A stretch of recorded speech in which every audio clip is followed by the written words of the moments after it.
Aries will enter the old grid looking for Kevin Flynn. Pretty good, man. When Clue attempted to escape to the real world, Kevin Flynn stopped him by absorbing him, causing a massive explosion inside the grid.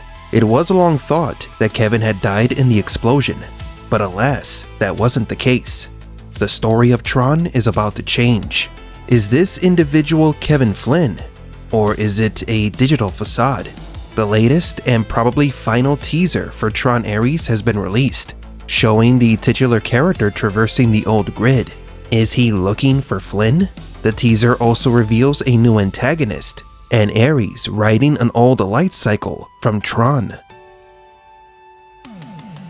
I'm a Gloomy Geek, and in this video we will be analyzing this new teaser trailer and what it means for the future of Tron.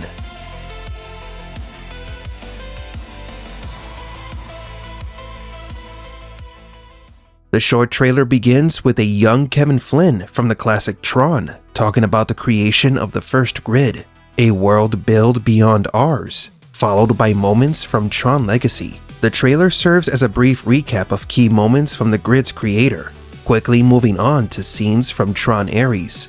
These show the confrontation between Aries and another new character named Athena in the real world, who tells him, "This is the end of mankind." "No, it's not." Athena is a program that fights for Dillinger and seems to share Aries' goals. The character's name is key because, like Aries, Athena comes from Greek mythology. Aries symbolizes war in its most savage form, while Athena is associated with intelligence, strategy, and wisdom in combat. The fact that both of them share mythological origins suggests they were conceived as parallel figures, created to reflect opposite forces. This could indicate that Athena possesses a similar range of power to Aries. The central conflict of the programs apparently is that they have an expiration date in the real world. They can exist for a limited time before they disintegrate. What are you doing? Oh, just trying to change the world, Mother. You're hacking Encom? It's just a peek over the garden wall. No one will notice. What makes you think that Encom is any closer to finding it? Because I know who else is looking for it, all right? Who? Eve Kim. She's following in her sister's footsteps. She's after the Permanence Code. I can feel it. The secret behind all this lies in what is called the Permanence Code, the very thing Julian Dillinger is searching for. But what is this code? And why is it so important for Julian to provoke a corporate battle and chaos in the real world? Although Flynn managed to find a way to materialize a digital being to live in the real world, there is no way to permanently stabilize that matter. There comes a point when digital objects that cross into the real world will de-res. The competition between Encom and the Dillinger Company revolves around the Permanence Code, the key to Aries and other programs remaining on Earth without collapsing. Hence the name, the Permanence Code. Does this mean that Kora, without this code, disappeared? What's next, Sam? I guess we're supposed to change the world. The fight for control over this revolutionary technology could define the future of the world.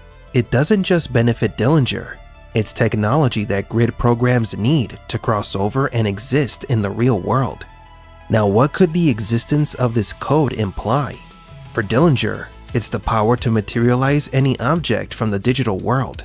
For the moment, Julian seems focused on the tech's military potential, but in theory, anything from the grid could be materialized. But without the Permanence Code, their usefulness is very time restricted. We don't know how long a program lasts in the real world. It could be days, or even hours before it begins to disintegrate. More than likely, shortly after arriving in the real world, programs will begin to de-res. That's why Dillinger needs to solve this problem before he could sell this technology. And so the troubling question remains, did Kora de-res because she didn't have the Permanence Code? There's still hope for her. Kora isn't an ordinary program. She wasn't designed or written by a user like the rest. She was born within the grid. She's an ISO. ISOs. Isomorphic algorithms. A whole new life form. You created them? No. They manifested like a flame. They weren't really from anywhere. The conditions were right and they came into being. ISOs don't follow the same rules as user-created programs. Their existence is spontaneous, unique, like a bridge between the digital and the organic, which means they could react differently when crossing into the real world. While user-created programs seem to have an expiration date, ISOs may not need the permanence code to live in the real world, because they are the key to existence. Kora could be the piece that shows that permanence isn't found in an algorithm, but in the very nature of the ISOs. ISOs, isomorphic algorithms, a whole new life form. You created them? No. They manifested like a flame. They weren't really from anywhere. The conditions were right and they came into being. Now then, the permanence code wasn't created by someone from the Flynn family, but from a new family, the Kim family. Currently, the CEO of Encom is Eve Kim, the sister of Tess Kim, whose Eve profile says is deceased. The sister is important. You'll see why in a second. In the clip, we see Julian hacking into Encom. The reason? Well, according to him, Eve continued her sister Tess's work in researching the permanence code. Now then, what if Tess's death wasn't by natural causes? What if she were made to disappear? Or is it possible that she's trapped inside the Encom grid? Julian strongly believes that Tess holds the key to the code that allows him to materialize anything he desires from the grid into the real world. Now, Eve's profile also reveals something even more intriguing. She's credited as the creator of Space Paranoid's Panic City, a sequel to the legendary Space Paranoids video game that Kevin Flynn developed when he was an Encom developer. What does this mean? Well, it means that his son, Sam Flynn, never continued his father's work. Instead, it was the Kim family who took the reins and continued Flynn's legacy, creating the game's sequel and working on the permanence code. Everything points to two disturbing facts. The Flynns were replaced, and the Kim family controls Encom. This makes Eve Kim Julian Dillinger's #1 rival and Aries' first target. Don't take my word for it. Aries says so himself. What happened back there? I disobeyed my directive. Which was? To retrieve the code from your disk and delete the carrier. In this clip, we see Aries inside the grid with Kim. There he confesses that he was sent to destroy her after obtaining the permanence code. This confirms that Dillinger is at war with Encom, sending others to steal technology and eliminate those who possess it, most likely to claim that he created the tech. Like grandfather, like grandson. The clip also reveals something even bigger. Aries switched sides. He himself admits that he disobeyed his orders, which were to eliminate Eve, but is instead helping her. What's fascinating is that this is the first time we see a program with a prolific red color break its programming. Instead of fighting the users, it's fighting alongside the users. It does remind me of the moment when Rinsler broke his programming and briefly reverted to Tron at the end of Legacy. I fight for the users. But is that all Aries is searching for? The code? This teaser doesn't focus on the permanence code, but rather on the return of the old grid. The teaser ends with Aries riding an old school light cycle. Classic. So after going against his orders to kill Kim, Aries enters the old grid to possibly seek guidance from the creator. But what is he really looking for? There is a theory that indicates that Aries needs something to stop Dillinger. That something would be the identity disk that defeated the Master Control program. The disk may be in Flynn's possession, and it may also be the key for Aries to stay in the real world. That mysterious program that was once wielded by Tron and Flynn to destroy the MCP could help Aries break Dillinger's control and save the users. All of this means that Aries may have to traverse multiple planes of existence. Dillinger's grid, the old Encom grid, and Kevin Flynn's grid. We're not going there. They are coming here. I would like you to meet Aries, the ultimate soldier. Aries is riding a first-generation light cycle in the teaser. These vehicles originally appeared in an Encom video game designed by Flynn, titled Light Cycles. When Flynn was forced into a race within the grid, he used his smarts and knowledge of the grid to exploit a vulnerability in the code and help his team escape. The classic first-generation light cycles made a brief appearance in Tron Legacy, but as a toy in Sam Flynn's collection of Tron merchandise. Now in Tron Aries, the program rides a classic light cycle in the old grid to find Flynn. However, this leaves us to wonder, if Kevin Flynn sacrificed himself at the end of Tron Legacy, how is he back in the new film? There are two possible explanations. First, Flynn didn't die. Instead of disappearing, Flynn merged with Clue, giving rise to a new complete version of Flynn, combining the creator's humanity with Clue's digital perfection. This version of Kevin Flynn is trapped within the grid, unable to return to the real world, doomed to exist as part of a simulation. And second, this isn't Kevin Flynn, but a copy. Perhaps the Flynn in Aries is not the man, but a backup file stored on the old grid. This alternate Flynn functions as a digital reflection of the man, with his emotions, his voice, and his appearance, but is not the man we met in Tron. In essence, he is a programmatic shadow, an echo of Kevin Flynn, preserved by the system as a safety measure. A digital ghost who remembers and imitates Flynn, but lacks the humanity of the creator. I think the most interesting and desirable possibility is that he is indeed Kevin Flynn. Flynn lives. His sacrifice in Tron Legacy did not kill him. It transformed him into something greater. By merging with Clue and letting Kora leave the grid, he can no longer return to the human world, and so he lives on the grid. Flynn is more than a programmer trapped within his own system. He is a digital god, condemned to exist eternally within cyberspace. Did something bad happen to Sam and Kora after they escaped the grid?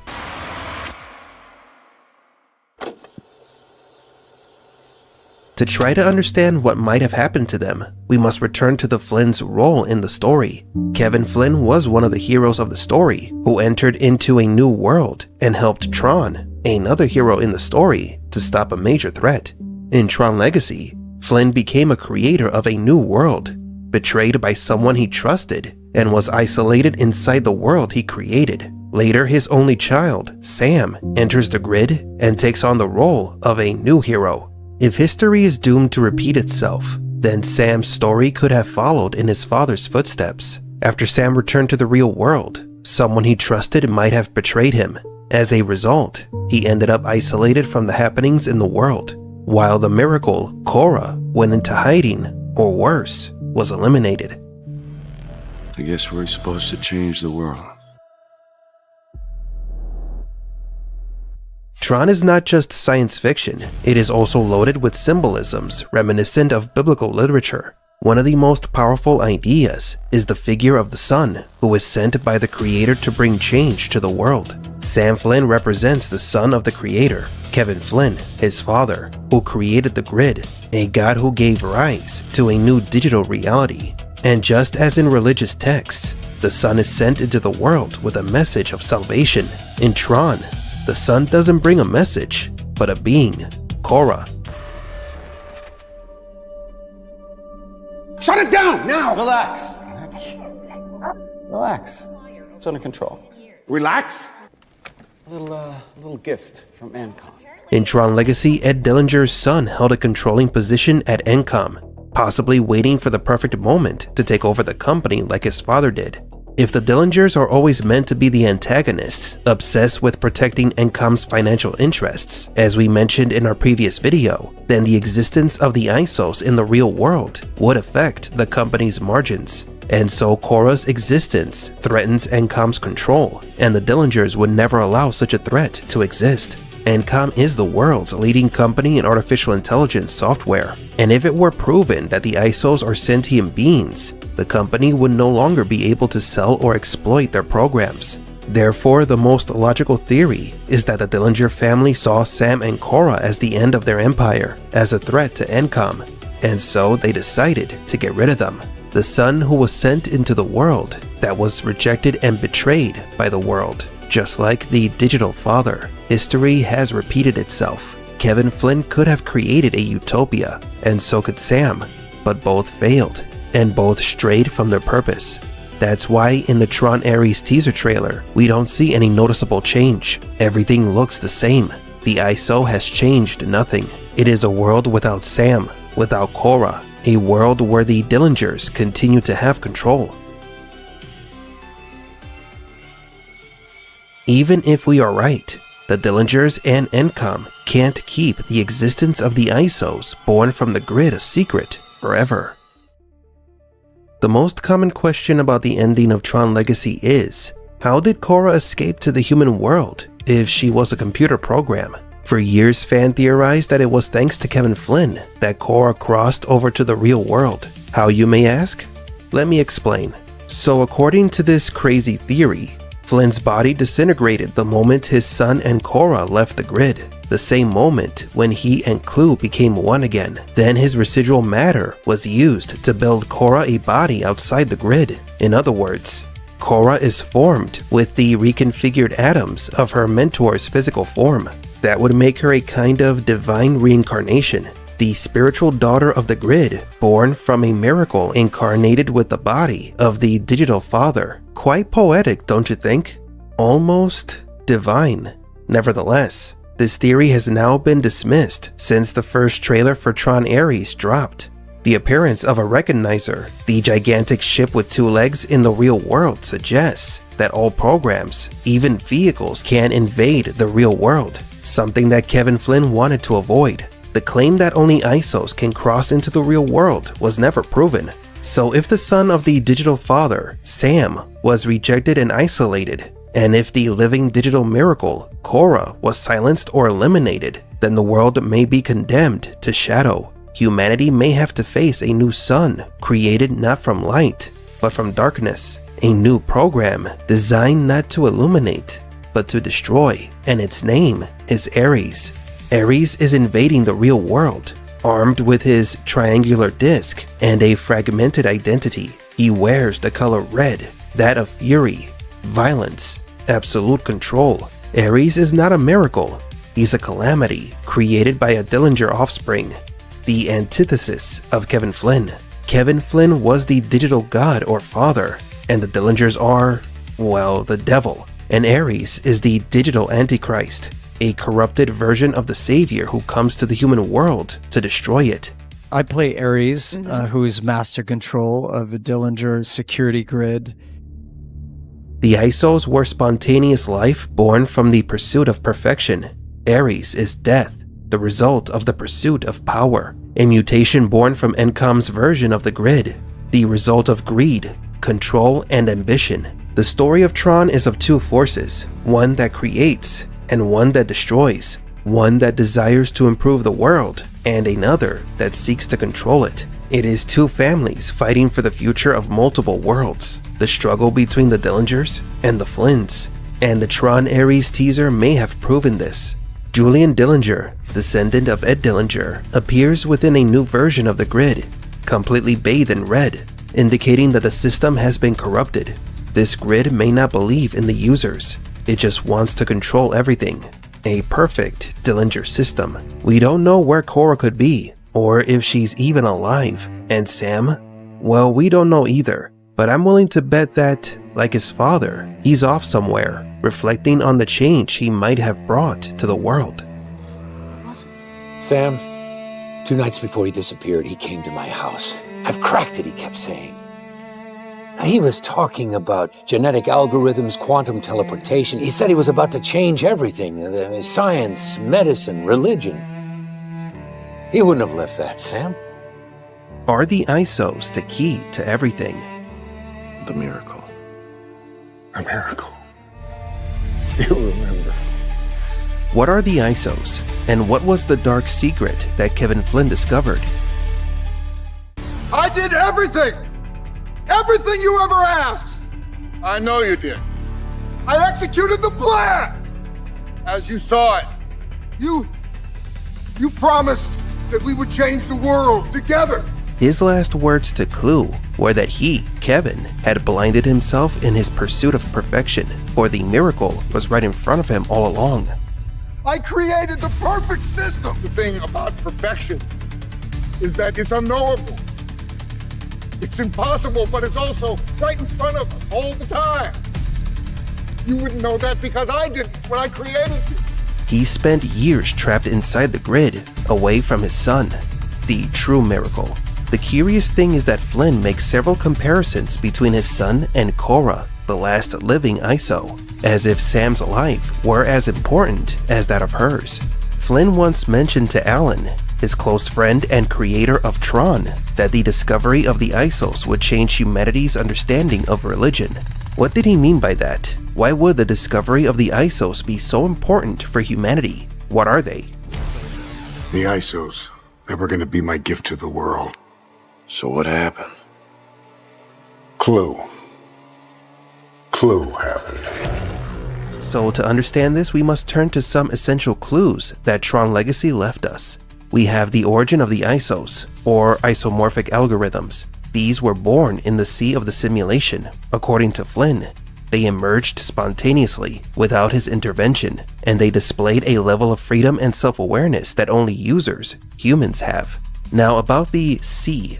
What does it symbolize in the Tron universe? The sea is the source or code base of the grid, but it's also a direct parallel to the Earth's ocean. And now we begin to understand what the ISOs truly are. The dominant scientific theory about the origin of all life points to the sea, to a spontaneous emergence of life that was born under perfect conditions, without a clear explanation, and that this life born from the sea eventually became self-aware and began to disrupt the harmony of the system. Humans were the first ISOs in the system called Earth, the first living beings to cause chaos thanks to their awareness. So what did Flynn discover? Just as life on Earth came from the sea, a new life form emerged on the grid. Conscious life is the result of perfect and spontaneous conditions, not from an architect or creator. This was Flynn's great discovery, and why he thought it would change religion forever.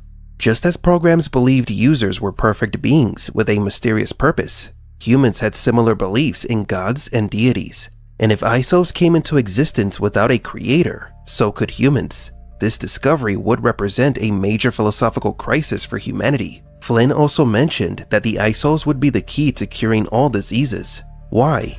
Because Kora can regrow limbs. Her regenerative capabilities could be studied and applied to human medicine. This was probably part of Flynn's grand plan. We know that after Flynn's first visit to the grid, he got married and had a son. Sadly, his wife passed away a few years later. In the comics, yes, there are Tron comic books. Sam was a sick child. Though the specifics of his illness are not detailed, death is a reoccurring theme within the family, as was evident during the father and son reunion. The possibilities of their root code, their digital DNA, disease, history, science, philosophy, every idea man has ever had about the universe up for grabs. Biodigital jazz, man. Flynn was racing against time, trying to prevent what happened to his wife from happening to his son, and also hopefully save all humans. Perhaps Flynn's quest as a god to create the perfect world was to save his son instead of sacrificing him.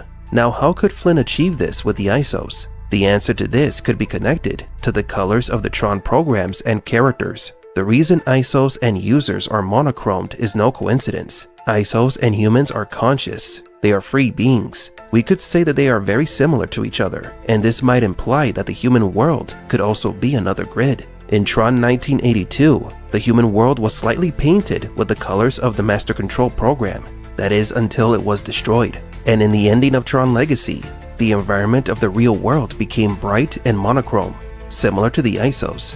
Understanding that colors in Tron have symbolic meanings behind them leads us to believe that the grid and the human world are more connected than we thought. And this isn't just me saying it. Flynn said something similar in Tron Legacy. The golden ticket, the way out. And not just for me. What do you mean? Our worlds are more connected than anyone knows. Clue figures if I can be in. He can be out? So what do you think? Will Kevin Flynn give Aries the disc that once destroyed a Dillinger creation to destroy another? Could Aries become Kevin Flynn's successor? I'm a Gloomy Geek, and don't forget to like and subscribe.